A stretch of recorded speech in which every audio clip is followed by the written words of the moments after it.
बीन बजावा तानी रे नचावा तानी रे हाई हम सपेरा फसावा तानी रे फसावा तानी रे एक ही गो गीत गवावा तानी रे नागिन वाला धुन बजावा तानी रे कोमल जैसन ओठावा से कस ले तू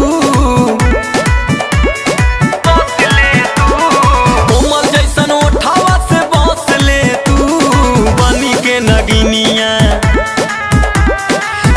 के नगिनिया हटा सले तू बनी के नगिनिया हटा सले तू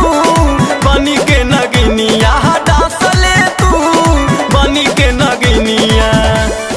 हे चिथरू विनिया पिछोज बजाए ले बा भाग हो चिथुराई हमेशा गंदी गंदी बात कर रही भाग चिथरू। हाँ हे